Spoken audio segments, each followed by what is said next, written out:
Começa agora o Mundo Soja, o espaço semanal dedicado ao alimento mais relevante na cadeia do agronegócio brasileiro. No programa de hoje, nós vamos falar sobre a alta produtividade dos agricultores de soja irrigada no estado de Minas Gerais e quais as vantagens de utilizar essa tecnologia durante todo o ano. Para debater este tema, eu recebo o presidente da AproSoja Minas Gerais, Wesley Barbosa de Freitas. Olá, Wesley, obrigada pela sua participação aqui no nosso programa.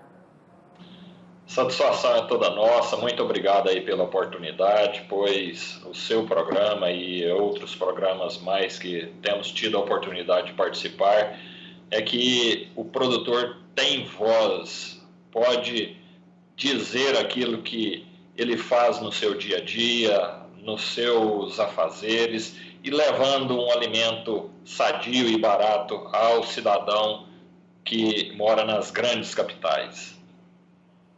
Muito obrigada por esse depoimento, Wesley. Isso realmente nos incentiva a seguir com essa programação nichada, voltada para o produtor rural. Vamos lá, a cada safra, que passa, os custos nas propriedades só aumentam. São despesas com maquinário, combustíveis, as contas altas e frequentes e por aí vai. Como o agricultor pode se organizar para investir na irrigação da lavoura de soja? O que você pode trazer inicialmente para esse telespectador? Olha, a irrigação é um mecanismo que você, com um menor número de terra, uma menor proporção de terra, você consegue ampliar a sua produtividade. Além de estar otimizando a sua produtividade, você diminui a necessidade de desmatamento, você amplia a oferta de alimentos na mesma propriedade e, com um detalhe, você poderá fazer até 3 safras durante o mesmo ano. Então, otimizando assim a utilização da terra. Então, são vários benefícios, dentre eles, esses que eu citei para você. Wesley, então aí, Minas Gerais, que você domina, conhece, ajuda a gerenciar essa produção de soja no seu cargo, na AproSoja, como você pode avaliar os resultados dos produtores que usam o sistema de irrigação em comparação aos outros que não utilizam essa tecnologia? Olha, a soja é uma cultura tão gratificante da gente praticar ela, pois todas as outras culturas, elas coexistem juntamente com a soja. Pois você, agora no final agora do mês de setembro, início de outubro, as áreas que são irrigadas estarão plantando as sojas nas áreas de irrigação. Pois, início de janeiro, você tira da área a sua soja que foi plantada agora entre setembro e outubro. Logo após vem a cultura do algodão, cultura do milho, cultura do trigo, cultura da batata, várias outras culturas que são implantadas após a retirada da soja. E com um detalhe, a soja ela tem um potencial tão grande de fixação de nutriente, que é o nitrogênio no solo, você assim economizando a utilização de fertilizantes químicos. Então, além de você estar ganhando na rotação de cultura, pois talvez as pessoas não sabem, você não pode estar implantando a mesma cultura na mesma área por vários e vários anos.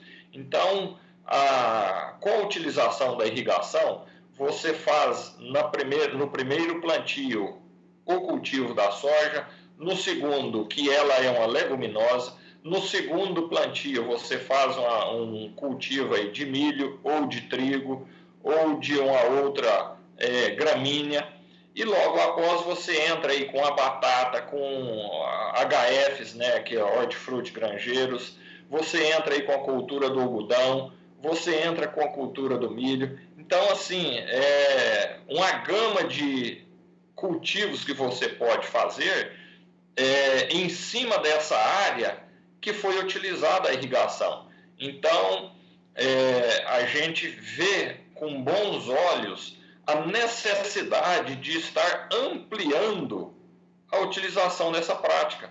Nós sabemos que Israel é um país onde existem uma incidência de chuva muito pequena e lá eles utilizam a irrigação. E hoje eles é um dos maiores exportadores para aquela região, devido à prática e à utilização da irrigação. Então, é de extrema importância nós ampliarmos isso. A minha região em especial, que é o norte do Triângulo Mineiro, nós temos ainda pouca a utilização desta prática, que é a prática da irrigação. Porém, o estado de Minas Gerais é um dos maiores utilizadores dessa prática. Nós temos aqui o Noroeste, o Norte, Unaí, Paracatu, que hoje é uma das maiores regiões irrigadas do país.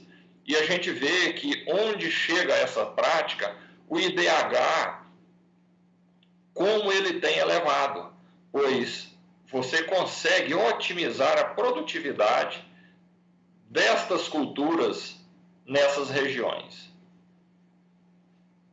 Wesley, você falou sobre alguns tipos de irrigação. Você disse que Israel utiliza naquele território a irrigação que é por gotejamento. Aqui no Brasil a gente sabe que existem os pivôs, existem também outras tecnologias, outros tipos de irrigação aí em Minas Gerais. O tipo de irrigação de Israel por gotejamento funciona também na lavoura de soja ou realmente tem que ser o pivô?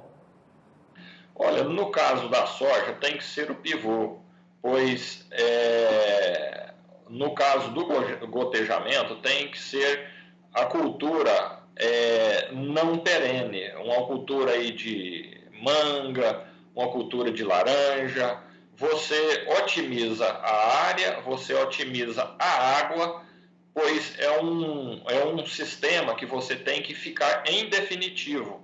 Já na cultura da soja, você tem que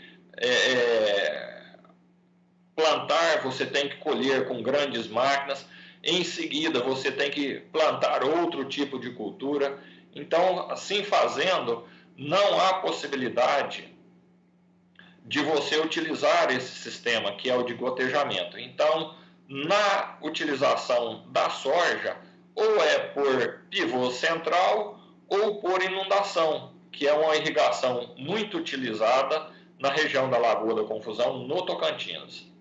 E você tem exemplos reais com dados estatísticos de agricultores de Minas Gerais que tiveram uma safra relevante por causa da irrigação? Pode contar algumas histórias? Olha, como eu te disse, nós trabalhamos com uma empresa, com uma indústria a céu aberto. Então, nós dependemos da benevolência de Deus, pois na agricultura não conseguimos controlar o tempo. Ou tem chuva em excesso, ou falta chuva também, ou excesso de sol. E você, com o sistema de irrigação, você consegue suprir a necessidade da planta na medida certa, na hora exata que a planta precisa. Então, você, com esta prática, você automaticamente terá uma produtividade maior. Por quê?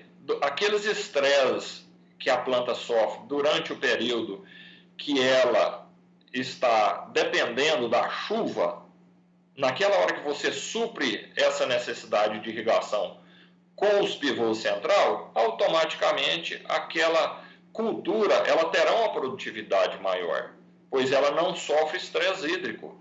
Então, automaticamente, você terá uma produtividade muito maior naquela área.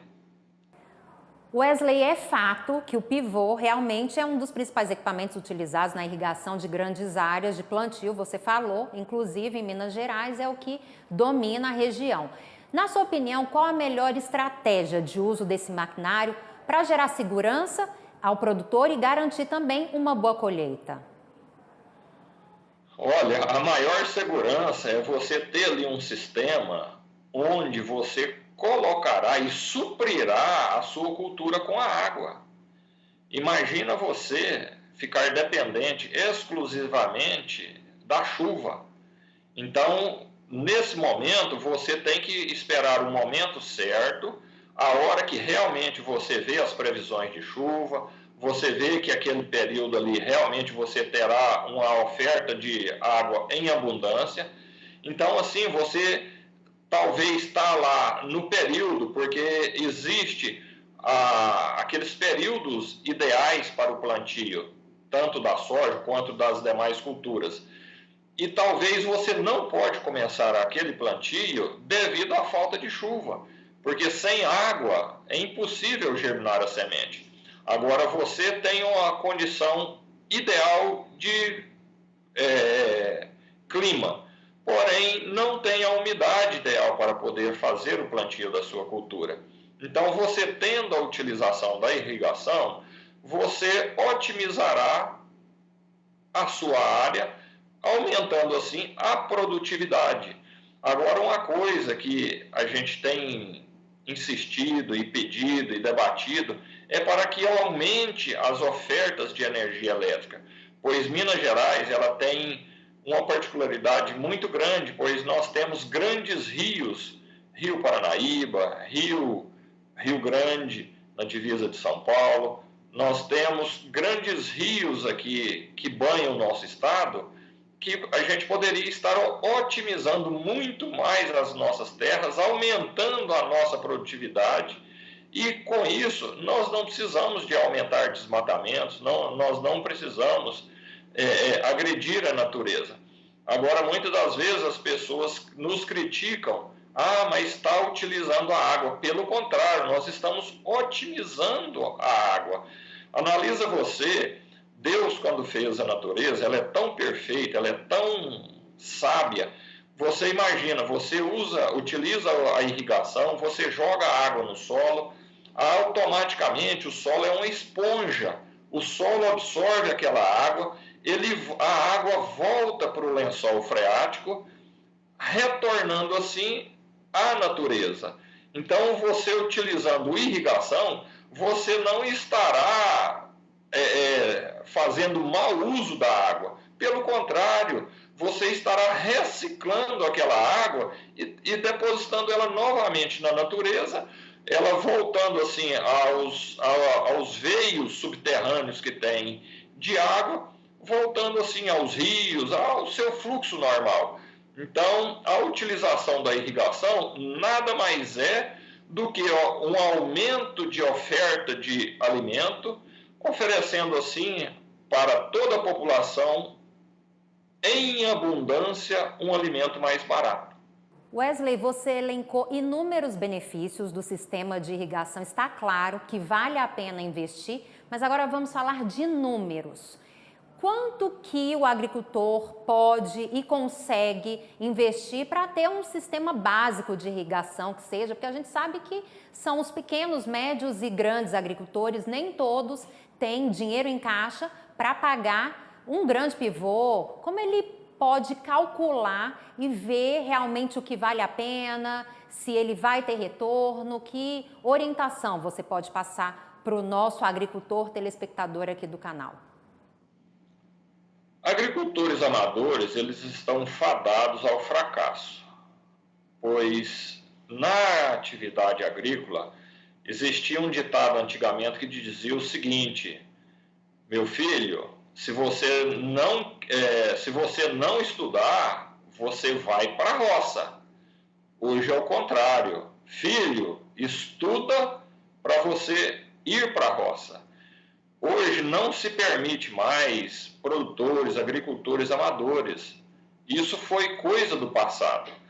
Nós sabemos que o Brasil saiu de uma dependência, uma insegurança alimentar nos anos de 1970. Hoje, simplesmente, nós somos o maior exportador de soja do mundo. Hoje, a importância para o país na exportação de soja é maior do que a do minério de ferro.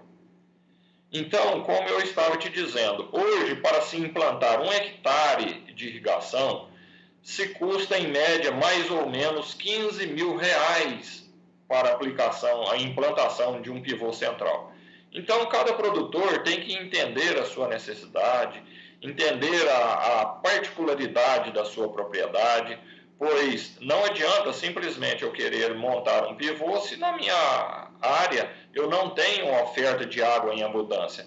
Existem leis e regras que regem os rios, os mananciais de água, então precisa-se de uma autorização ambiental para que você possa utilizar aquela água.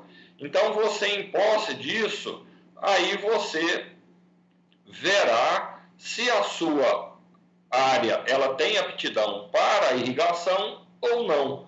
Então, isso aí é algo muito particular, mas que os governantes, os governos devem olhar com carinho para essa prática, pois nós teremos uma oferta muito maior de alimentos, de soja, de milho, de trigo e outras culturas mais, sem a necessidade de abertura de novas áreas.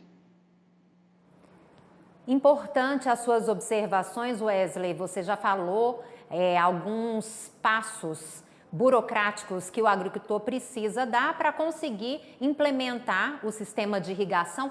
Mas agora vamos detalhar um pouquinho mais, explicar para o nosso telespectador, aquele que já produz soja, quer ampliar a área de cultivo, ou aquele agricultor de uma outra área que quer investir na soja e precisa saber o passo a passo certinho, por onde ele deve começar para implementar o sistema de irrigação. Vamos falar etapa por etapa.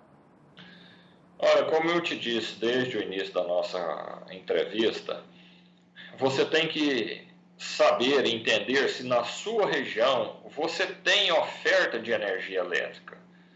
Pois, como eu te disse anteriormente, na minha região nós temos um problema seríssimo, que é a oferta de energia elétrica. Nós sabemos, devido ao desgoverno, aos desmandos de governos anteriores aí, a Companhia de Energia Elétrica do nosso estado de Minas Gerais foi sucateada. Então, hoje, nós temos um problema seríssimo, que é a oferta de energia elétrica. Então, um dos problemas são esses. Outro, você consegue autorização na utilização da água? Outro problema. Então, eu tenho oferta de energia, eu tenho oferta de água, consegui as licenças ambientais, aí simplesmente medir o bolso, né? Como a gente já comentou anteriormente, não é uma prática barata, porém, em vez de você fazer uma cultura demorando 3 anos, né, fazer 3 culturas, uma por ano, você otimiza a sua propriedade. Você fará 3 culturas no mesmo ano. Você poderá colocar uma soja, poderá colocar um milho, poderá colocar um feijão. Aí imagina você, sem água não há cultivo. E você tendo essa opção que é a irrigação, você poderá utilizar dessa prática não só naquele período chuvoso, mas você poderá utilizar também em outros períodos, em outras épocas do ano, oferecendo assim uma otimização da sua área e uma oferta muito maior de produtos que são produzidos nas nossas propriedades. Wesley, como você pode avaliar a qualidade dos equipamentos disponíveis no mercado nacional, os equipamentos utilizados para a implementação do sistema de irrigação? Olha, hoje nós temos as mais variadas e os melhores equipamentos. Como eu te disse, o Brasil hoje é um país de primeiro mundo quando se trata de agricultura. Nós, produtores rurais, com toda dificuldade, com toda entrave ambiental, entrave de ambientaloides nem vou dizer ambientalistas, ambientaloides, porque analisa você, quem é o maior preservador das suas propriedades? Somos nós, os produtores rurais. Sem lei ambiental, sem nada, o produtor rural mineiro, ele protege 33% do seu bioma. Está em seu estado natural, da forma com que Deus deixou. Então, quando foram criadas essas leis ambientais, o produtor mineiro já tinha esta preservação. Então, é gratificante a gente poder trabalhar com uma atividade preservando e cuidando do meio ambiente. Então, isso nos engrandece, nos envaidece, pois mesmo com tanta dificuldade, com tantos obstáculos, com tantos problemas que o produtor brasileiro enfrenta, a gente vê nessas reportagens aí, os países da Europa, os entraves e as dificuldades que eles querem criar e gerar para a nossa atividade. Mas por que eles estão fazendo isso? É porque o Brasil, ele é um gigante. Eu não tenho a menor dúvida que se colocassem condições, financiamentos, dinheiro, com a mesma área que nós temos hoje, nós dobraríamos ou triplicaríamos a nossa produtividade. O Brasil, sem sombra de dúvida, é o celeiro do mundo. Ele não será o celeiro do mundo, ele já é o celeiro do mundo. E muito em breve, aí, dentro de 20, 30 anos, será o maior produtor de alimentos do mundo. E não existe oferta de alimentação que não seja aqui no Brasil. Porque os outros países já saturaram as suas áreas, não tem como ampliar as suas áreas de produção. O Brasil tem muita área para ser explorada ainda, que é utilizado hoje na pecuária. A pecuária, dentro de um curto prazo de tempo, ela cederá espaço para mais ampliação e utilização da agricultura, pois a geração de emprego, renda, que esta atividade oferece para as regiões pobres, cidades com IDHs baixos, quando chega a agricultura, aquilo modifica o cenário da região. Então, como eu te disse, é gratificante, além da gente estar lá no campo, cuidando da natureza, poder oferecer o pão do dia a dia à mesa do cidadão.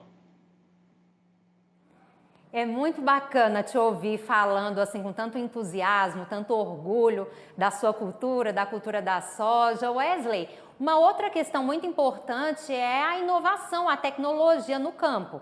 É a realidade agro 4.0. E existe um tipo de gerenciamento remoto do sistema de irrigação para facilitar o controle e o monitoramento do agricultor? Como eu te disse, não existe amadorismo mais na agricultura. O produtor rural hoje ele está altamente tecnificado. Como eu te disse anteriormente, tem que estudar hoje para ir para a roça. As nossas máquinas hoje são todas gerenciadas pela essa tecnologia 4.0. Hoje, aqui onde eu estou te dando essa entrevista, eu abro meu celular, eu sei onde está a minha máquina, o que ela está fazendo, se ela está funcionando, ou se ela está parada. Então, da mesma forma, são os equipamentos de irrigação. Você pode acionar um pivô central, você pode desligar um pivô central, você pode aumentar o fluxo de água através do seu celular. Então, assim, é uma gama de oportunidades que nós temos hoje, tudo utilizando as tecnologias. Então, as máquinas utilizadas, os pivôs centrais utilizados hoje nas irrigações, eles estão compostos dos mais altos e modernos equipamentos 4.0, otimizando, assim, a utilização da água e fazendo apenas aquilo que realmente é de necessidade para a planta naquele momento. Wesley Barbosa de Freitas, presidente da AproSoja Minas Gerais, muito obrigada pela participação aqui no canal AgroMais. Eu que agradeço, pois eu, como produtor rural, homem do campo, ter a oportunidade de falar com vocês e expor a nossa realidade, expor aquilo que nós vivenciamos no nosso dia a dia.